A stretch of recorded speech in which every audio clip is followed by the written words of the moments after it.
Hi, I'm Annie Carty, and for Banned Book Week's virtual readout, I'm going to be reading In Cold Blood by Truman Capote. So I'm going to be reading from early on in the book when the Clutter family is discovered to have been murdered. Susan, why don't you call the house?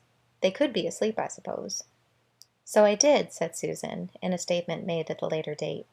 I called the house and let the telephone ring. At least I had the impression it was ringing. Oh, a minute or so. Nobody answered, so Mr. Ewalt suggested we go to the house and try to wake them up. But when we got there, I didn't want to do it. Go inside the house. I was frightened, and I don't know why, because it never occurred to me. Well, something like that just doesn't. But the sun was so bright, everything looked too bright and quiet. And then I saw all the cars were there, even Kenyon's own coyote wagon. Mr. Ewalt was wearing work clothes.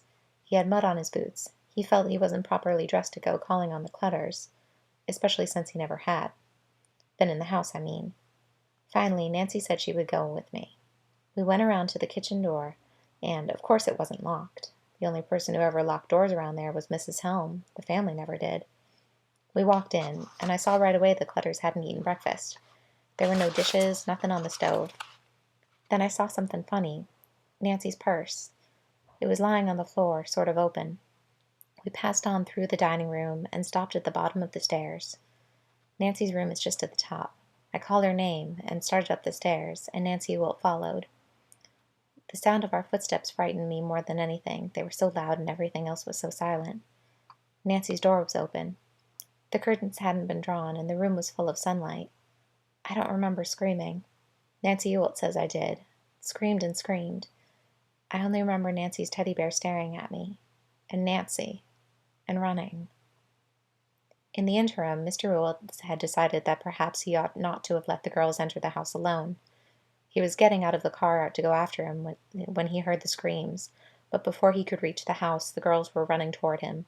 His daughter shouted, "She's dead," and flung herself into his arms. "It's true, Daddy. Nancy's dead." Susan turned on her. "No, she isn't.